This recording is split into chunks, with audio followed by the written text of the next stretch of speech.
जय भीम, जय भारतीय संविधान। आज बैकवर्ड कल्याण सत्संग में भारत के संविधान के बारे में पहले बताया गया था, यानी कि पहला भाग बताया गया था, अभी दूसरी बार बताया जा रहा है दूसरा भाग। उस बार संविधान में उद्देशिका सिर्फ बताई गई थी, अब संविधान का जो भाग है उसके बारे में मैं बताना चाहूंगी। साथियों, भारतीय संविधान का भाग 1 में पहला अनुच्छेद जो है उसमें बताया गया है संघ का नाम और राज्य क्षेत्र। संघ का नाम और राज्य क्षेत्र में बताया गया पहला नंबर है भारत अर्थात इंडिया राज्यों का संघ होगा, यानी भारत को जो तरह तरह के नामों से बुलाया जाता है वो सभी नाम असंवैधानिक है। भारत का नाम सिर्फ भारत है और इंडिया है।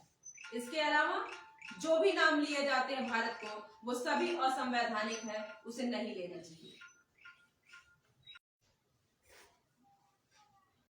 नंबर 3, भारत के राज्य क्षेत्र में 3 के अंतर्गत क है, क बताया गया राज्य के क्षेत्र, ख है पहली अनुसूची में विनिर्दिष्ट संघ राज्य और ग ऐसे अन्य राज्य क्षेत्र जो अर्जित किए जाएंगे, यानी कि जो राज्य क्षेत्र हैं वो भारत के अंतर्गत आएंगे और पहली अनुसूची में जो बताए गए हैं वो सारे राज्य कहलाएंगे और नए तरीके से अगर राज्य बनाए जाते हैं या अर्जित किए जाते हैं वो भी भारत के अंतर्गत ही माने जाएंगे।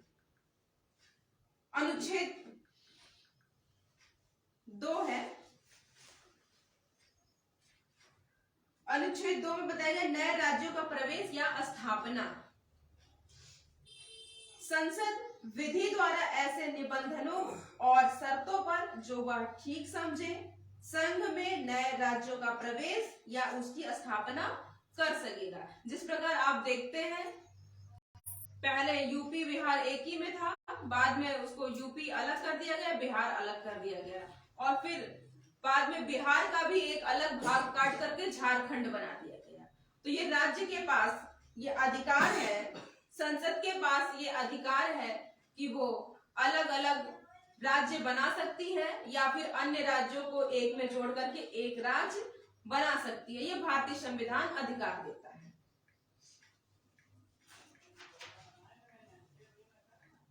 अनुच्छेद 2 का में ही है सिक्किम राज्य, सिक्किम का संघ के साथ सह संयुक्त किया जाना। संविधान का 36वां संशोधन अधिनियम 1975 की धारा 5 द्वारा यह निश्चित कर दिया गया था, यानी कि निरस्त कर दिया गया था। बैठो। भारतीय संविधान का अनुच्छेद 3 में दिया गया है नए राज्यों का निर्माण और वर्तमान राज्यों के क्षेत्रों, सीमाओं या नामों में परिवर्तन किया जा सकता है। जैसे कि कई जिले हैं, आप देख लीजिए इलाहाबाद है उसको प्रयागराज किया गया, जो फैजाबाद है उसे अयोध्या किया गया। ये सारे अधिकार संविधान देता है। इसमें बताया गया है कि संसद विधि द्वारा नंबर 1 किसी राज्य में से उसका राज्य क्षेत्र अलग करके अथवा 2 या अधिक राज्यों को या राज्यों के भागों को मिलाकर अथवा किसी राज्य क्षेत्र को किसी राज्य के भाग के साथ मिलाकर नए राज्य का निर्माण कर सकेगी। नंबर 2 किसी राज्य का क्षेत्र बढ़ा सकेगी। नंबर 3 किसी राज्य का क्षेत्र घटा सकेगी। नंबर 4 किसी राज्य की सीमाओं में परिवर्तन कर सकेगी और नंबर 5 है किसी राज्य के नाम में परिवर्तन कर सकेगी। तो साथियों, इसका मतलब ये हुआ कि परंतु इस प्रयोजन के लिए कोई विधेयक राष्ट्रपति की सिफारिश के बिना और जहां विधेयक में अंतर्विष्ट स्थापना का प्रभाव राज्यों में से किसी के क्षेत्र, सीमाओं या नाम पर पड़ता है, वह जब तक उस राज्य के विधानमंडल द्वारा उस पर अपने विचार ऐसी अवधि के भीतर जो निर्देश में विनिर्दिष्ट किए जाए या ऐसी अतिरिक्त अवधि के भीतर जो राष्ट्रपति द्वारा अनुज्ञात की जाए प्रकट किए जाने के लिए यह विधेयक राष्ट्रपति द्वारा उसे निर्देशित नहीं किया गया और इस विनिर्दिष्ट या अनुज्ञाप्त अवधि समाप्त हो गई तो संसद किसी सदन में पुनः स्थापित नहीं किया जाएगा।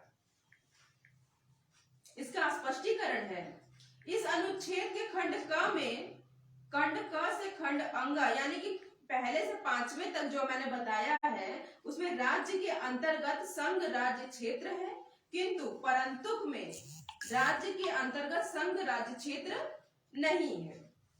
इसका स्पष्टीकरण दूसरा है कि खंड क द्वारा संसद को प्रदत्त शक्ति के अंतर्गत किसी राज्य या संघ राज्य क्षेत्र के किसी भाग को किसी अन्य राज्य या संघ राज्य क्षेत्र के साथ मिलाकर नए राज्य या संघ राज्य का निर्माण करना है।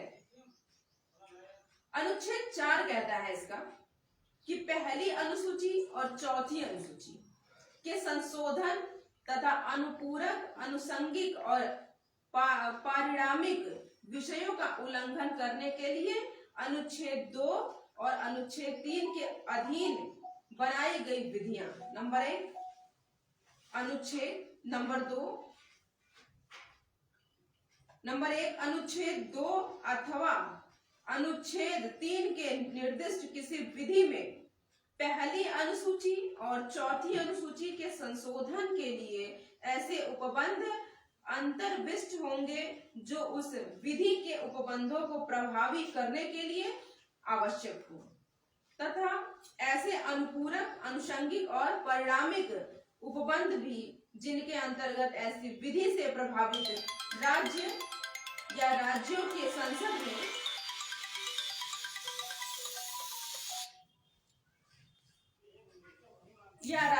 संसद में विधानमंडल या विधानमंडलों में प्रतिनिधित्व के बारे में उपबंध है अंतर्विष्ट हो सकेंगे जिन्हें संसद आवश्यक समझे।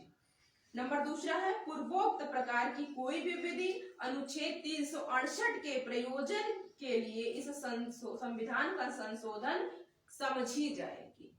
तो साथियों आज भाग 1 आपको बताया गया। इसके बाद इस सत्संग में संविधान का जो पाठ किया जा रहा था ये आज समाप्त हुआ। इन्हीं शब्दों के साथ आप सभी लोगों को नमो बुद्धाय, जय भीम, जय भारतीय संविधान।